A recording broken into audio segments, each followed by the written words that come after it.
The Galactic Empire spanned a third of the known galaxy, its dominion enforced by war fleets that blackened the stars and legions of soldiers who bowed to no force but the Imperial Council. Among its countless worlds, there were none that dared defy the Empire's might, until humanity appeared. A curious, ambitious species from a forgotten arm of the galaxy, humans had arrived late to the galactic stage. They came not with warships but with diplomats, offering words instead of weapons, trade instead of conquest. To the Empire, this was a clear sign of weakness. High Lord Zarlos watched the human emissaries on the holoscreen with thinly veiled contempt. Their representative, a calm, soft-spoken man in a drab suit, spoke of peaceful coexistence and mutual prosperity. Zarlos barely heard him. His eyes were fixed on the human's trembling hands. Fear. The scent of it lingered, even through the transmission. Pathetic, Zarlos growled, his voice carrying the sharp edge of authority. He leaned back in his throne, a towering seat carved from the black stone of conquered worlds. These creatures lack the spine for conflict. They grovel and beg rather than stand tall. This will not do. The council chamber, an opulent hall with vaulted ceilings and banners from defeated civilizations, echoed with murmurs of agreement. Zarlos stood, his crimson cape flowing behind him like spilled blood. Send the message. Humanity will kneel, or it will burn. Within hours, the Empire's war fleets mobilized. Their cruisers, each the size of cities, descended upon the outermost human colonies. There was no warning. The first strikes were devastating. Planetary defense grids crumbled in moments, orbital stations reduced to debris drifting in the void. What surprised the Empire's commanders wasn't the ease of victory. It was the lack of retaliation. Human colonies surrendered without a fight. Entire populations evacuated ahead of the invasions, leaving behind empty cities and automated distress beacons. The Empire's admirals mocked this retreat, declaring it proof of human cowardice. Footage of abandoned cities flooded the Imperial networks, accompanied by taunting broadcasts. Astra's humans are weak. They flee at the first sign of strength. Zarlos watched it all with a satisfied smirk. The campaign would be over within weeks, perhaps days. He ordered his officers to prepare a triumphant parade on the capital world. This war, he thought, would cement his legacy as the High Lord who broke the humans. But humanity was far from broken. In a dimly lit war room deep beneath Earth's surface, General Rebecca Hale stood before a digital map of the conflict. Her sharp eyes scanned the reports, each one a testament to the Empire's brutality. Colonies lost, civilians displaced. Her jaw tightened as she listened to the broadcast taunts, her fingers curling into fists. Enough, she said, her voice cutting through the room's tension. They think we're cowards. Let them think that. Beside her, Colonel Jack Marshall crossed his arms. His face was a mask of calm, but his eyes burned with a quiet fury. They've underestimated us. We can use that. Hale nodded. They've given us the perfect opening. It's time we remind the galaxy who we are. For decades, humanity had avoided open conflict, choosing diplomacy and restraint. But not because they feared war. In the shadows, away from public eyes, Earth had prepared for a day like this. A day when words would no longer be enough. General Hale's gaze swept across the room, locking eyes with each of her commanders. Activate Project Revenant. Deploy the Boogeymen. A silence fell over the room. The Boogeymen.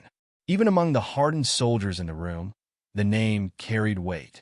They were legends, phantoms who had no official records, only whispered stories. Operatives trained in the deadliest forms of warfare, experts in sabotage, infiltration, and psychological operations. If the standard military was the sword, the Boogeymen were the knife in the dark. They'll never see us coming, Colonel Marshall said with a grim smile.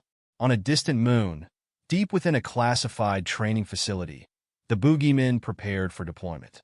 Their leader, a man known only as Kane, stood in the hangar, his face hidden behind a black mask. His team was already assembling, each one a ghost in their own right. Men and women who had fought in wars no one spoke about, who had become something more than soldiers and far more dangerous. This is what we've trained for, Kane said, his voice calm but cold. The Empire thinks we're afraid. They're wrong. We're not afraid. We're patient. His words hung in the air as the operatives moved to their drop ships, their footsteps echoing like the ticking of a clock. Each step was a countdown to the Empire's reckoning.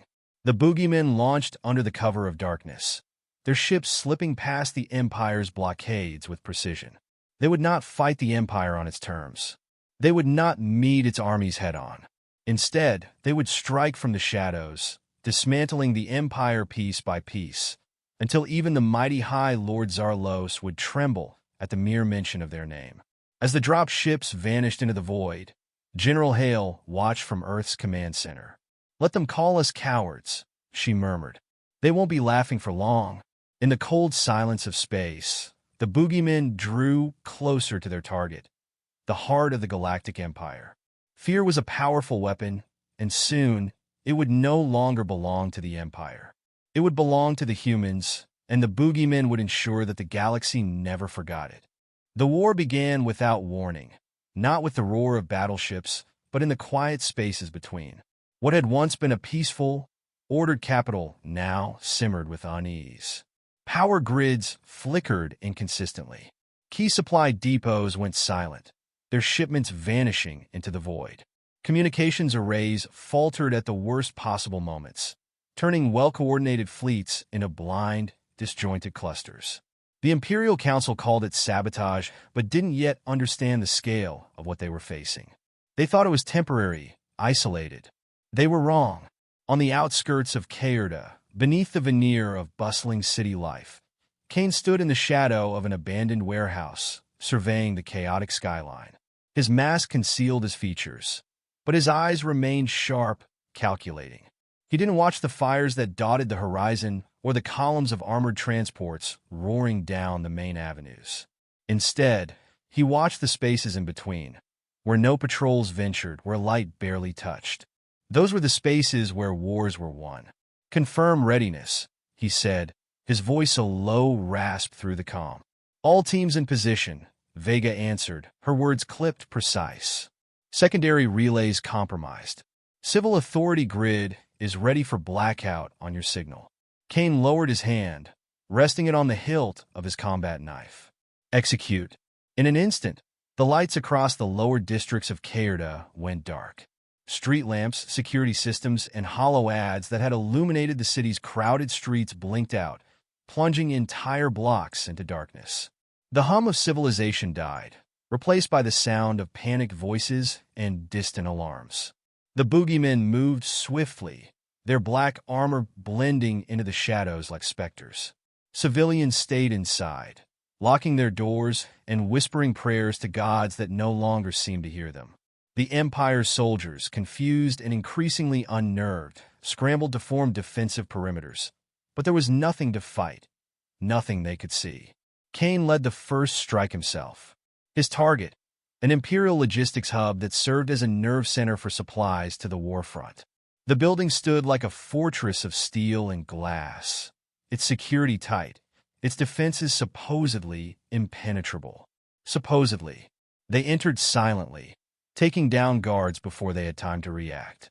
Kane moved with the precision of a scalpel, his team following in perfect synchrony. Every shot was clean, every movement deliberate.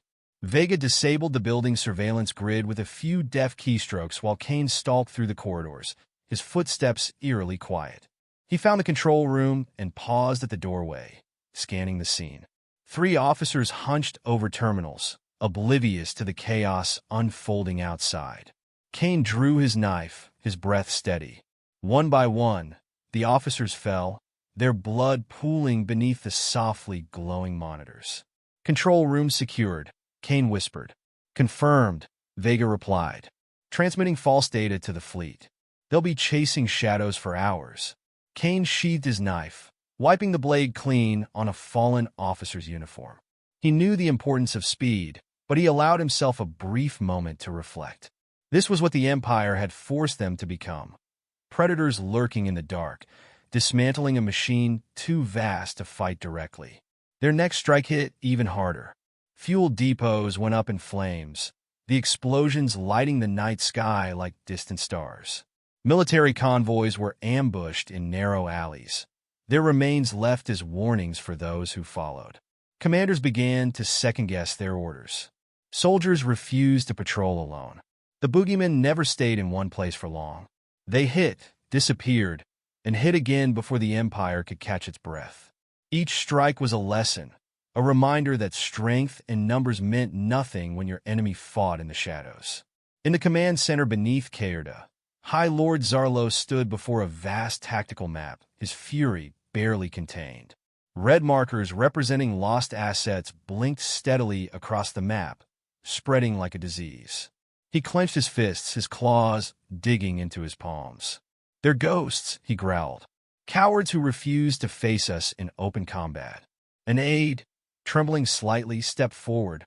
"High Lord, reports suggest this is not random sabotage. It's coordinated. There are patterns in their movements, deliberate attacks on key infrastructure. Whoever is doing this knows our systems better than they should." Zarlos's eyes narrowed. "Then find them. Double the patrols. Mobilize the Black Watch if you must. I want every inch of this city swept clean." But no amount of force could stop what was already in motion. The Empire's strength was its vastness, its overwhelming power. But that power was also its weakness. The Boogeymen exploited every crack, every blind spot, every assumption the Empire made about how wars were fought. In a hidden safe house, Cain leaned against a wall, his arms crossed as he listened to the reports coming in. Vega stood beside him, scanning the tactical feeds on her wrist device. "They've mobilized the Black Watch," she said. "Elite units. Heavily armed, highly trained." "Good," Cain replied. "Let them come. We'll break them too." He turned to the team, his gaze sweeping over the assembled operatives. There were no speeches, no promises of glory. They all knew what they'd signed up for. This wasn't a war for recognition or medals. It was a war of survival, one they intended to win. "We've pushed them to the edge," Cain said. "Now we push them over." The room fell silent as the Boogeymen prepared for their next move. Outside, the city lay cloaked in darkness, waiting for the next strike. Cain checked his weapon and nodded to Vega. "Let's finish this." The shadows welcomed them once more. The Imperial Palace loomed above the city, its obsidian towers cutting into the stormy sky like jagged blades. Once a symbol of the Galactic Empire's unassailable power, it now stood as a fortress on the verge of collapse. Inside, High Lord Zarlos paced before a massive holomap, its surface flickering with chaotic red alerts. Reports of sabotage and rebellion poured in from every sector. The Boogeymen had become more than an enemy. They were a storm sweeping through the heart of his empire, and no amount of force could stop it. "Where are the reinforcements?" Zarlos barked, his golden eyes flashing with fury. His generals stood in silence, unable to meet his gaze. They had no answers left to give. Every fleet called back from the front lines had been cut off or destroyed before it could reach Cairda. Every contingency had failed. The Empire was bleeding out, and the Boogeymen were the knife twisting in its side. Far below the palace, Cain and his team moved through the lower levels of the city like shadows, their footsteps swallowed by the rumble of distant explosions. The air was thick with smoke and the acrid stench of burning metal. Civilians huddled in the darkness, eyes wide with fear, while soldiers barked orders to contain the chaos. None of it mattered. The fall was inevitable. "Primary objective in sight," Vega said, her voice steady despite the rising tension. She gestured toward a towering power conduit ahead, the main link to the palace's defense grid. If they disabled it, the last of the Empire's automated defenses would fall. Cain gave a curt nod. "Do it." Vega moved quickly, her fingers flying across the control panel. Sparks flew as she bypassed the security protocols, each second bringing them closer to victory. Cain scanned the corridor, his senses razor-sharp. He knew the Empire wasn't finished yet. They would throw everything they had left at them in these final moments. The console let out a soft beep. "Done," Vega said, stepping back. The lights across the upper levels flickered, then died. The shield generators protecting the palace went offline in a cascade of failure. Alarms blared, their shrill cries echoing through the city. Defense grid is down, Vega confirmed. Kane tapped his comm. All teams move in. It's time. Above them, chaos erupted. Explosions ripped through the palace's outer walls as Allied resistance cells launched their final assault. The Boogeymen surged forward, striking with ruthless precision. Imperial guards fell back, their once unbreakable lines fracturing under the relentless onslaught. Inside the palace, Zarlos stood at the top of the grand staircase, his ceremonial armor glinting in the dim emergency lights. His claws flexed at his sides as he listened to the sounds of battle drawing closer. He refused to retreat.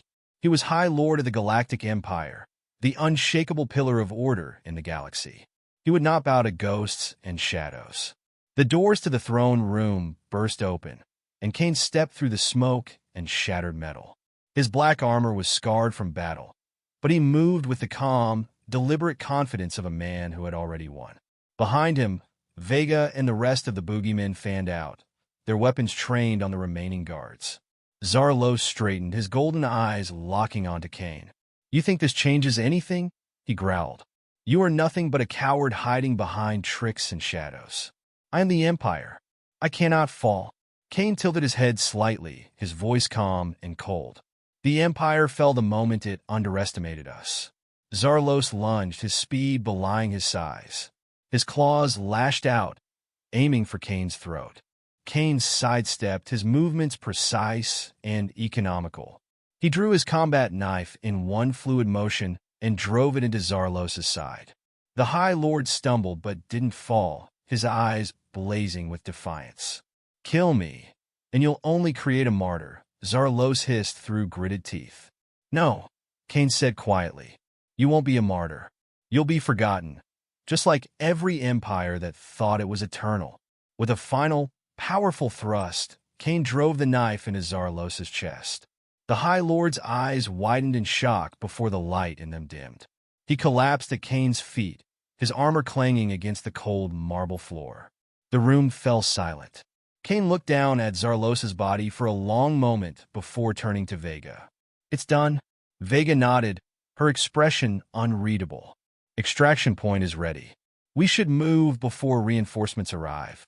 Kane lingered for a second longer, his gaze sweeping across the ruined throne room. Once a symbol of power, it now stood as a testament to the Empire's hubris. The message was clear: no empire lasts forever. As they moved toward the extraction point, the city behind them burned. The fall of the Empire was not a single moment, but a cascade of failures, each one building upon the last until the weight of its own arrogance brought it crashing down. Kane stepped onto the transport, the hum of the engines vibrating beneath his feet.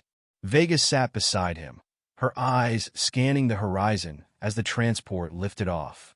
The once mighty capital of Cairda receded into the distance, swallowed by smoke and fire. "Where to next?" Vega asked, her voice quiet. Kane leaned back, closing his eyes for a moment. He could already feel the weight of what came next pressing on his shoulders. But for now, he allowed himself a brief respite. "Wherever they think they're safe," he said. The transport vanished into the clouds, leaving the crumbling remains of the Galactic Empire behind.